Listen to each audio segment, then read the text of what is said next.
Well, thank you all. Hello, hello. Thank you for joining. While people load in, if you could, we know people join from all over the country, so please in chat, please share where you're joining us from today.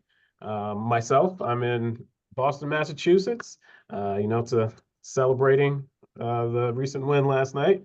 But please, in chat, please share with us where you're joining from today. And while people load up, we'll get started here in a couple seconds, all right?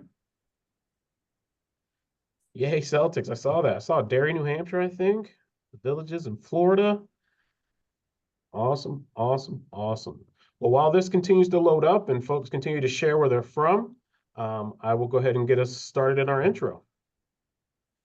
So welcome to Brain Health Tuesdays. Brain Health Tuesdays is a collaboration between AARP Massachusetts and the Alzheimer's Association to provide tips on how to incorporate the association's new 10 healthy habits for brain health into your everyday life. I'm Antron Watson with AARP Massachusetts. AARP maintains a deep focus on the health, financial security, and personal fulfillment of people 50 and over and their families, and you'll find that reflected in our offerings and resources and in our advocacy. We just wrapped up a month-long series for caregivers in May, and all of our recordings are available on the AARP Massachusetts YouTube page. Please find us on YouTube and become a subscriber so you don't miss a thing. To keep up with all we are working on and offering, you can go to aarp.org/local, wherever you are in the country. And do check out AARP Brain Health Resource Center at aarp.org/brainhealth. We offer lots of tips, tools, and explainers on brain health. Today's topic is sleep hygiene, tips for a better night's sleep, featuring a conversation with Nicole McGurin, Program Director at the Alzheimer's Association for Massachusetts and the New Hampshire chapter, Dr. Ethan Bernstein, and Dr. Susan Rubman, clinical psychologist and specialist in insomnia. Dr. Ethan Bernstein specializes in pulmonary critical care and sleep medicine. His undergraduate degree is in Spanish literature, which he uses every day to practice medicine as a bilingual physician. He did his residency, chief residency, and fellowship at Yale University before taking a position as an assistant professor at the University of Connecticut. His area of expertise is reducing healthcare disparities by improving access to care, specifically with lung cancer screening. Dr. Susan Rubman holds a Ph.D. in clinical psychology with a specialization in behavioral medicine.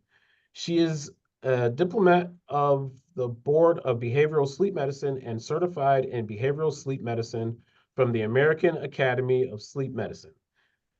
Clinically, she specializes in the area of insomnia. Dr. Rubman currently holds academic appointments in the Departments of Psychiatry at both the Yale School of Medicine in New Haven, Connecticut, and the UConn School of Medicine in Framingham, Connecticut. She is the Director of Behavioral Sleep Medicine at UConn Heath in Farmington, Connecticut. And that's it. Over to you, Nicole. Thank you so much, Antron. We are delighted to have Dr. Bernstein and Dr. Rubman here with us today to talk about this really exciting topic and important to lots of us of sleep hygiene. We are going to leave 5 to 10 minutes at the end for questions. So if you could please put those in the Q&A, I will take a look at those. And when we get to the question time, we'll choose as many as we can. We are going to be recording this, and later this week, we will send out a recording to everybody who's registered. So without further ado, we'll kick off our discussion. So starting off, I'm going to ask Dr. Rubman to explain to us how we would define sleep hygiene and what's the importance of good sleep hygiene. That's a great question, Nicole. Thank you. Sleep hygiene, let me start by saying that nothing in sleep is named transparently. Like all the terms in sleep are a little bit confusing. And sleep hygiene sounds like, did you take a bath and brush your teeth before you went to bed? It actually has nothing to do with that. Sleep hygiene is a foundation of behaviors. These are the things that we know affect sleep regularly. So it's things like, are the factors in your environment going to allow you to sleep well? Are they conducive to sleep? They are habits that surround our sleep. So when we talk about sleep hygiene, we talk about things like going to bed when you're sleepy and getting up at about the same time each morning. We talk about the structure of sleep and its timing. But we also talk about things like making sure that it's cool enough in your bedroom. And most people get surprised by this, but we actually recommend that the bedroom be fairly cool in order to sleep. Our bodies sleep better when we're at a lower temperature. So we typically recommend, honestly, between 65 and 68 degrees in the bedroom at night. So is the bedroom cool enough? Is it dark enough? Is the bed comfortable? Is it quiet enough?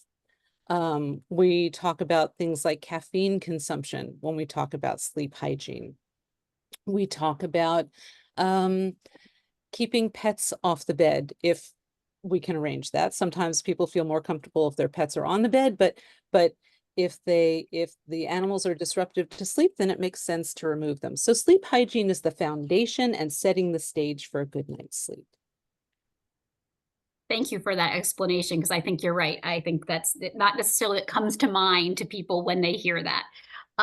So what is the importance of having good sleep habits like this for our health and in particular, for our cognitive health? So there are lots of ways that sleep can be disturbed. We want to remove all the things that are kind of likely to disrupt our sleep. So when we talk about sleep hygiene, we remove the barriers that exist in our environment to getting a good night's sleep.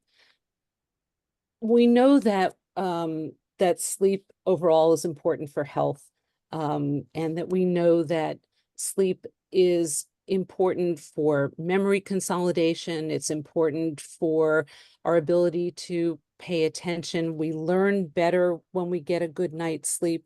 Different stages of sleep are responsible for our ability to learn and remember.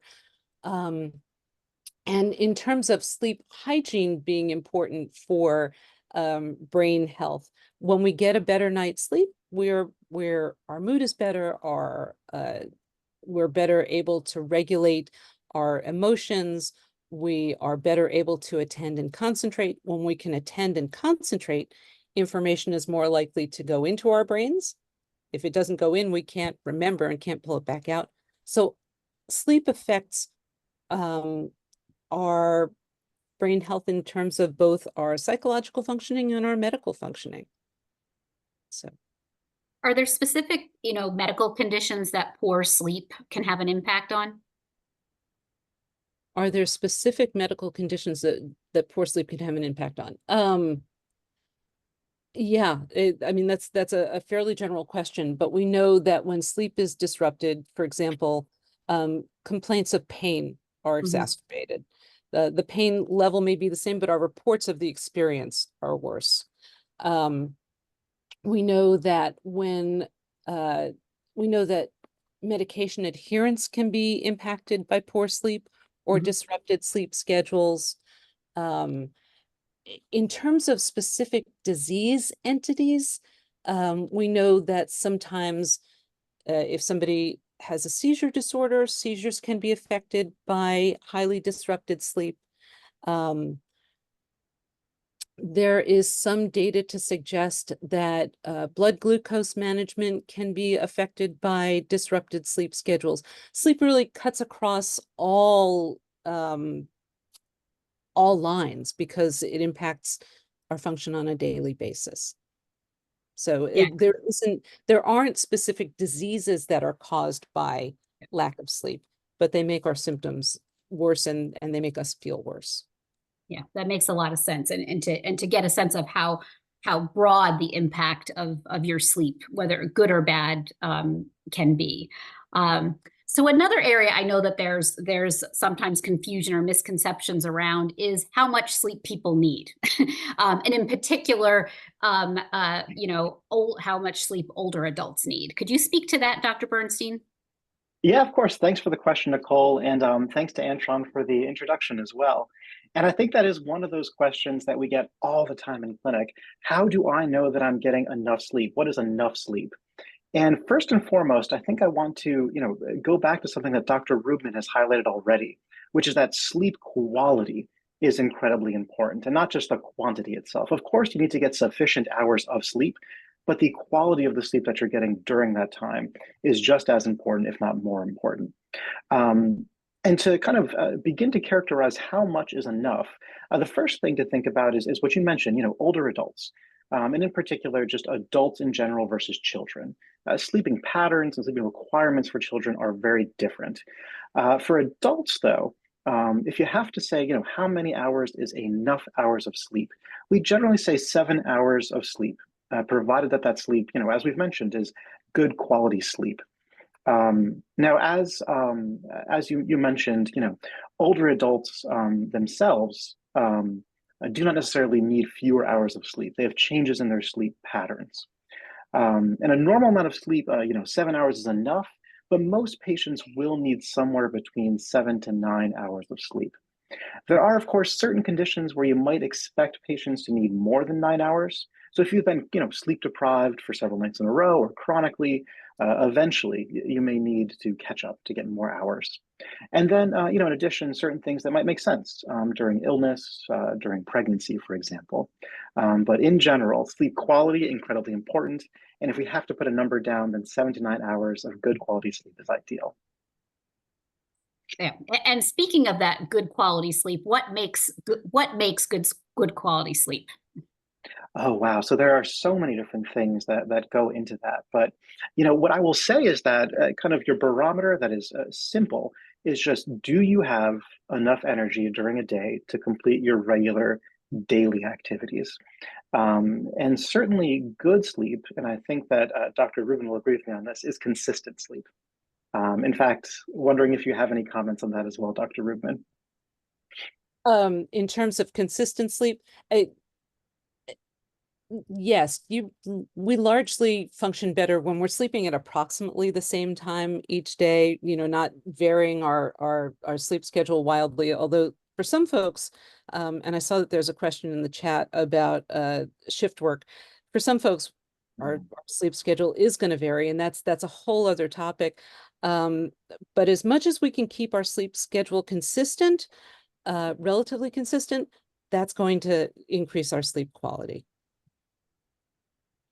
And this is something a lot of times when people call our helpline and they're concerned about the sleep of their loved one who might have dementia, one of the places that we talk to them about starting with is seeing if they can get on a schedule of sleep and seeing if that works. Not everyone's going to conform to that, and maybe we need to try something else, but to really try to make that pattern of, going to bed, waking up at the same time, and kind of doing some similar activities before bed as well to make that as regular as possible for people.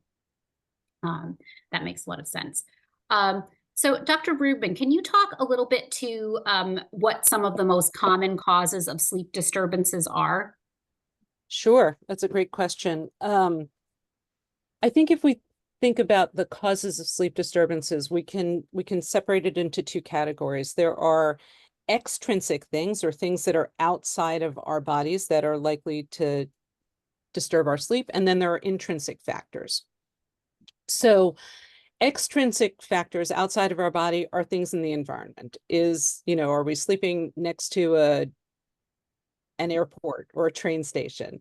Or is there a bright light that's shining in our bedroom? So noise, light, sound, are you sleeping on a bed of nails or something that is particularly uncomfortable? Those things are likely going to disrupt our sleep. But sometimes there are more subtle things. If we have a bed partner that is very active or snores or is restless during the night, those are factors that can disrupt our sleep. If we are sleeping in an environment that is uncomfortable for other reasons. So we think about factors that directly physically affect our bodies when we talk about extrinsic factors, but intrinsic factors, things that cause sleep disturbance, come in a host of different varieties. So there are factors like illnesses that can disrupt our sleep. So for example, if we have reflux is a known disruptor of sleep, even if the symptoms are silent. If we're waking up frequently during the night, if we have symptoms during the day, reflux can be a source of sleep disruption. Apnea or pauses in breathing during sleep can be a significant source of sleep disruption, and the sleeper may not actually be aware that that's what's waking them up. Often we hear from bed partners that, you know, someone is pausing in their breathing during sleep, and that's disruptive, and that's what brings them in. Certainly insomnia or difficulty falling asleep or staying asleep, it becomes its own problem of sleep disruption. There are medications that can cause us to wake up or have difficulty falling asleep. They can be activating medications. Pain complaints can be sources of sleep disruption. And then there are issues like anxiety or depression that can also carry sleep disruption, trouble falling asleep or staying asleep. Sleep for most people is fairly robust. We can tolerate some of these disturbances, but when they occur regularly, then it's time to look into the source and see if we can do something to mitigate the cause of the problem. It's normal to wake up periodically. When it happens regularly, then we want to address the concern. Thank you, Dr. Rubman. So Dr. Bernstein, are there additional factors like that would trigger you thinking someone should talk to a doctor about their sleep? You know, as you said, sometimes, you know, people are going to have some minor differences to their sleep, days when it's not as good as others. But what are some signs to you that someone should seek professional help? Yeah, absolutely. So it's interesting. So, you know, many people will have difficulty sleeping occasionally, right? To have, you know, one night a week, 2 nights a week where your sleep quality is not good, and we're fatigued the next day, have trouble completing your daily activities because of sleep. But if this is something that is happening more frequently, if you're having, you know, in excess of 1 or 2 nights per week of poor sleep quality, and it is happening, you know, chronically over the course of weeks to months, then that is certainly a time to start the process of talking to your physician.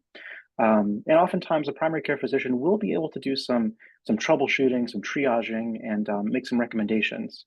But of course, you know, if this is something that they are uncomfortable dealing with, and that's when a sleep specialist might get involved. And then, you know, just to kind of add to that, if there is something that people are looking to do while perhaps, you know, waiting for an appointment with either their primary care doc or a sleep physician, a little bit of homework in keeping a sleep diary, where you're noting, you know, for yourself, what time do you go to bed, when do you wake up, and essentially daily activities that may or may not affect your sleep. Can be really helpful, not only in your own understanding of your sleep and your sleep process and quality, but also then when you go meet with your doctor or your sleep specialist to essentially bring some data in hand. Yeah, and I think that's some great advice whenever you're seeing a specialist, because I think a lot of us, when we get into the doctor, we don't think to say the things we're worried about, or that we might not see the patterns. But I think when you write them down when they're happening and bring those with you, that can make that visit so much more productive. And it might be good. absolutely, it might be as simple as, you know, oh, I went to bed 1 hour later and got up at the same time. You know, easy fix. Yeah, that makes a lot of sense. So speaking of that, what are some of the common treatments that a sleep specialist would pursue with someone who's dealing with sleep concerns? Yeah, of course. So with insomnia, which is really Dr. Rubman's area of expertise, it would be, of course, you know, starting with getting us the data, you know, sleep diary, so we can get a better understanding of the sleep pattern and when poor sleep quality is an issue. For insomnia itself, in addition, you know, doing some cognitive behavioral therapy, which I'll have actually Dr. Rubman talk about in just a minute. But for sleep apnea, which is also the other extremely common form of disordered sleep, which is a condition where at night your breathing pattern changes in such a way that there are interruptions in your sleep quality. Still, our gold standard for treatment is a CPAP machine. So adding some positive pressure to stent open your airway at night. I think at one point there was a question in the chat about, other kind of emerging therapies. Right now, there are a couple that are regularly used. There's a device that a dentist can make for more mild sleep apnea that helps to, almost like a retainer of sorts, helps to keep, your airway open at night. And then I'm sure that people have seen the advertisements for the Inspire, which is a device that is about the size of a little pacemaker that you put just under the clavicle, and that has a couple of electrical leads and actually stimulates your airway to stay open at night. But we'll actually ask Dr. Rubman to talk a little bit more about what she does with treating insomnia. I think that's my cue. In treating insomnia,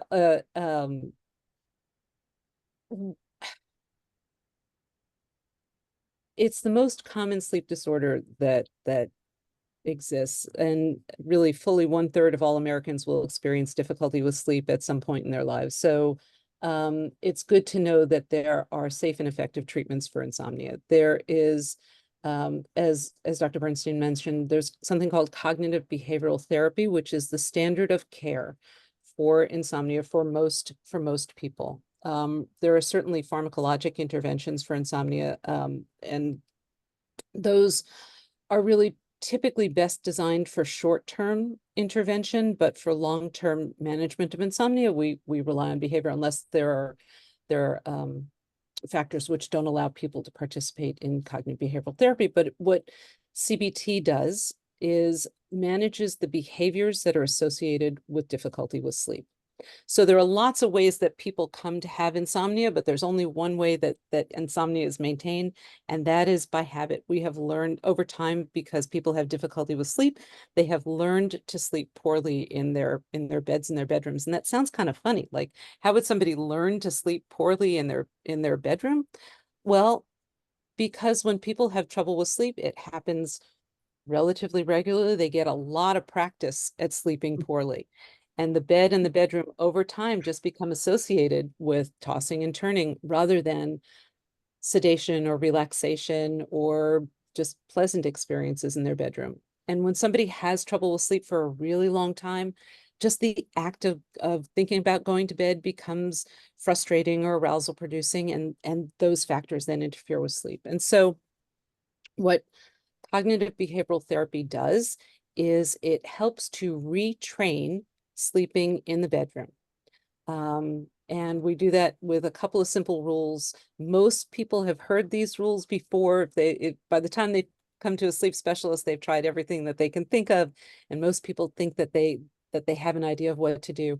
But the rules are pretty straightforward. We train people to sleep better in bed by only allowing them to sleep in bed, because when we have trouble with sleep, and sometimes other reasons, we start using our beds and our bedrooms for lots of things. We use it as our den. We use it as our TV watching room. We use it as our worry spot. We get into bed and we toss and turn, or we sit up in bed and we scroll through our phones and play games. And when we reserve the bed and the bedroom for sleep and for intimacy only, and that also means no tossing and turning in bed.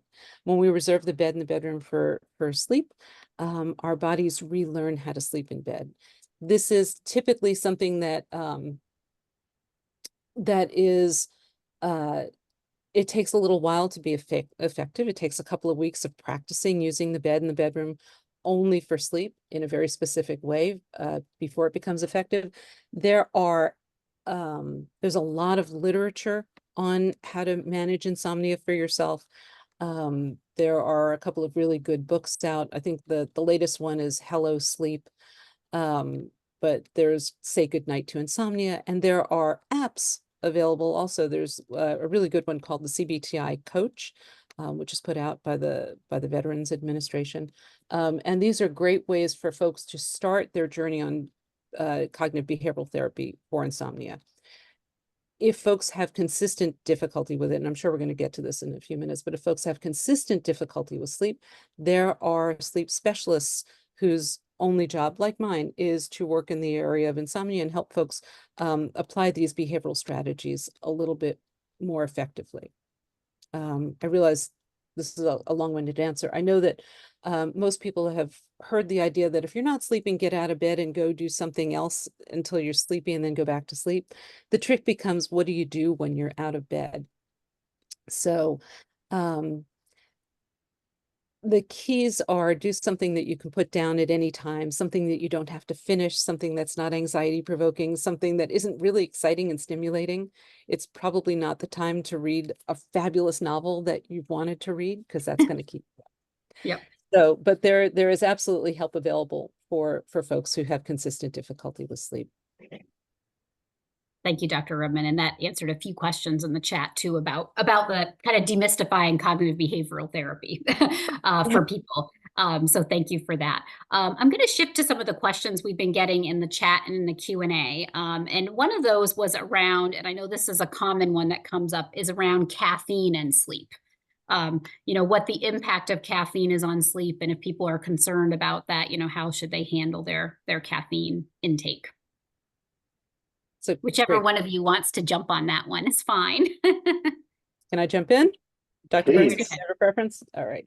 So we think of caffeine as having a 6-hour half-life, which means that you don't want to have anything with caffeine in it within 6 hours of bedtime. Sometimes folks are a little bit more sensitive and you might want to go out even 7 hours. There are lots of things that are sneaky that have caffeine in it. Chocolate has caffeine in it. Sometimes folks will have chocolate ice cream with chocolate sauce before bedtime and wonder why they have trouble with sleep. So we really want to avoid caffeine in several hours before bedtime. Some decaffeinated products also continue to have caffeine in them. So decaf coffee, decaf tea, decaffeinated sodas. The best bet is to stick with things that are caffeine free, as in never had it, never will kinds of products.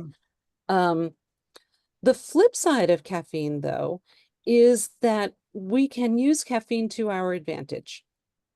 One of the acronyms that we use to help maintain wakefulness in the morning and to help kind of start our day is the acronym that is CLAP, C-L-A-P, caffeine, light, activity, and protein. So if we, in the first hour that we're awake, if we have something that's caffeinated, we get exposure to light, particularly sunlight, which is an arousal producing stimulus, some activity, going for a walk, or just moving around in your home, and protein. These things can actually help us achieve and maintain better wakefulness throughout the day. Thank you. That was really helpful. We have a question also. We're shifting topics a little bit here since we're going to the audience questions around people with dementia and whether or not sleep medications are recommended for them and what kind of precautions to take around that. Yeah, it's something that is incredibly challenging. Certainly your sleep as you age changes. You still need at least 7 hours of sleep, but the patterns in which you sleep change. And then dementia in and of itself can also very much alter the sleep patterns that someone has. And of course can cause things like, waking up in the middle of the night, which is stressful for not only the individual with dementia, but also the caregivers, of course. And waking up in the middle of the night can cause, of course, confusion, disorientation, delirium. And so the answer simply to that question is that it depends. For the most part, a lot of medications are not particularly effective and can lead to more disorientation. If there are components of other things like depression, anxiety, then treating those underlying conditions that are affecting sleep certainly can be beneficial. Thank you, Dr. Bernstein. And I would say we do, when people call us on the helpline around sleep issues, we urge people to really work closely with their doctor in terms of considering medications, but also to consider, there's a lot of other options to address sleep, many of which Dr. Rubman has talked about today, but we have a great tip sheet on sleep that talks about ways to incorporate routine around sleep, ways to reduce reduction specifically for people with dementia. So if people have more questions about that, please do call our helpline. We can share that with you and talk about your situation individually. We also had a question around people who have been shift workers. and what kind of the long-term impact of people who have, have been in a sleep pattern that is unlike most of the population. Could you speak to that? Like many people who go through medical training. Yes. I'll let you take that one, my friend. Okay. So shift work presents a whole host of unique problems because often we are trying to sleep at a time when our circadian rhythm, which is the bodily system that kind of regulates everything. It regulates our blood pressure, it regulates blood sugar, it regulates appetite, it regulates when we sleep and when we wake up. When you're trying to sleep on an opposite time of your circadian rhythm, your body gets confused and the signals get confused in lots of areas. So the first thing is it can be very difficult to sleep at a time when your body is not accustomed to it or is not prepared to sleep. So there are strategies available for shift workers that are specifically targeted for shift workers that can be helpful. The primary one is probably the least popular strategy for shift workers, which is maintain that sleep schedule 7 days a week, because bodies like to run like clockwork on a regular cycle.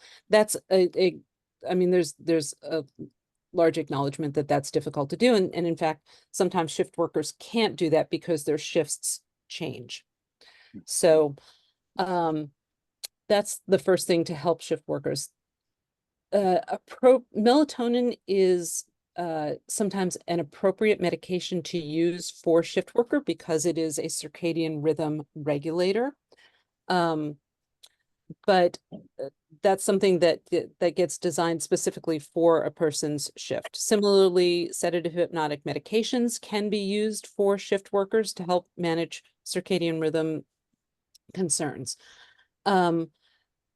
Things that folks can do independently if they're working shift are to really be very consistent in their use of caffeine over the course of their shift. You can use caffeine kind of at the beginning of a shift, but not toward the end of it because of the half-life.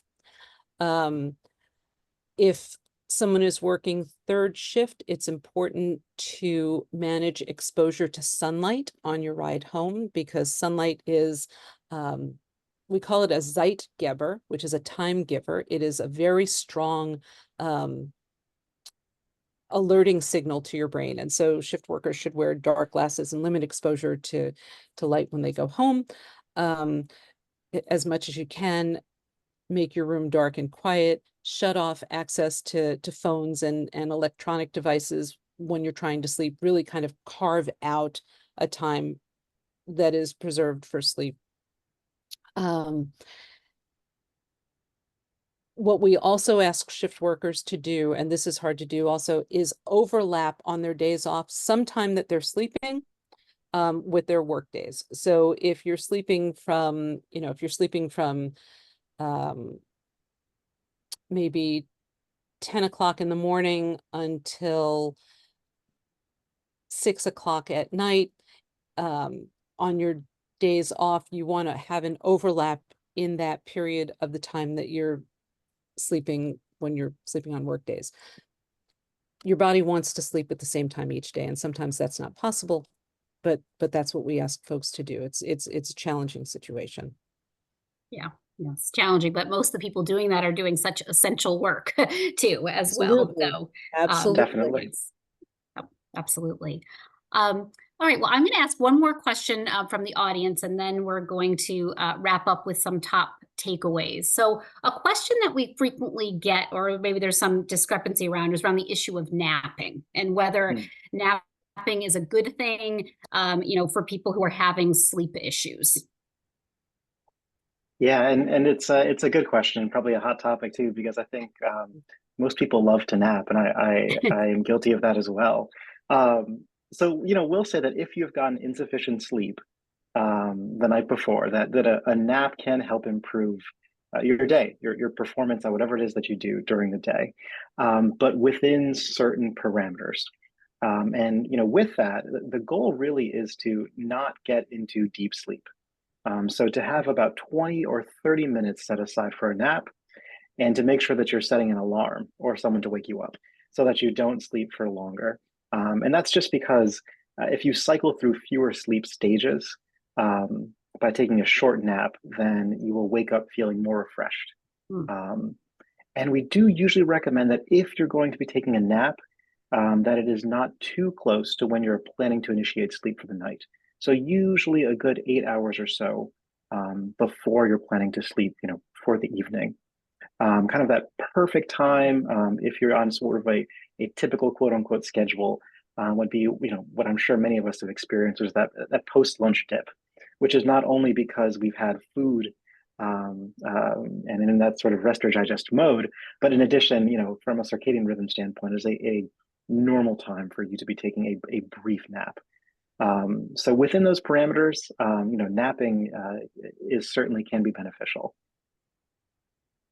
Great, that is helpful. Okay, so we're running a little late, so we're going to wrap up. I know I'd love to wrap up and hear what Dr. Rubman's top takeaways are for better sleep.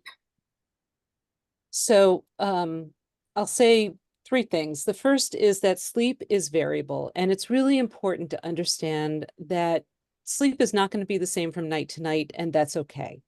If you buy a bag of fruit at the store, if you buy a bag of cherries at the store and you take a bite of one and it tastes great, and you take a bite of another one, it tastes great but different, you don't think that there's a problem. You just you know that there's going to be variability in a bag of cherries. There's going to be variability in your sleep from night to night too, and that's okay. Some nights are going to be better than others. And everybody has a different sleep need. Just because your partner needs 8 hours doesn't mean you need 8 hours. Just because your partner sleeps less mean you may need to sleep more. Everybody's need is variable, and it varies from, and sleep will be variable. That's the first thing. When we recognize that sleep is variable, then we can relax a little bit about it if it's different from night to night. The second thing is sleep is not what we call an at-will behavior. We can't do it just because we decide we want to, right? We can eat when we're not hungry, but we can't sleep if we're not sleepy. If you're not sleepy, the recommendation is don't go to bed, because the frustration that is created by getting in bed because we think we need to sleep if we're not sleepy just creates more sleep disruption. So treat yourself kindly around sleep. We can't do it just because we want to. The third thing is, if you're having trouble with sleep for 3 weeks, 3 nights per week, 3 weeks or longer, seek help. People go for a long time without seeking help for sleep problems. They wouldn't do the same thing with stomach problems or with pain typically. But people go for months or years without seeking help for sleep. If you have trouble for 3 weeks, 3 nights per week, or 3 weeks or longer, you can start with your primary care physician. You can always ask for a referral to a sleep disorder center, because there are folks whose area of expertise is specifically dealing with sleep. And there's help for folks who have trouble falling asleep or staying asleep, or who are sleeping too much during the day. And that's thank you for sharing that advice. And given how we started this off with talking about the many different impacts that sleep has, that really speaks to why you should take that very seriously. We had lots of questions we didn't get to, but I would like to urge people to call our 24/7 helpline if they have any questions we didn't get to in the chat or with our guests, Dr. Rubman and Dr. Bernstein. I am going to send out a recording of this program, hopefully later today if it's ready, if not tomorrow. And I will also send out the tip sheet on sleep and Alzheimer's, which someone asked in the chat, which is a great idea. So we'll share that as well. In the meantime, I'd like to thank AARP Massachusetts for helping the Alzheimer's Association to plan and promote this conference, this conversation today, and especially thank our guests, Dr. Bernstein and Dr. Rubman. I learned so much from talking with you today, and I'm sure that our audience did as well. Thank you so much for joining us and sharing all your knowledge with us. It's been a pleasure. Thank you for having us. Thank you. All right. Have a great day, everybody.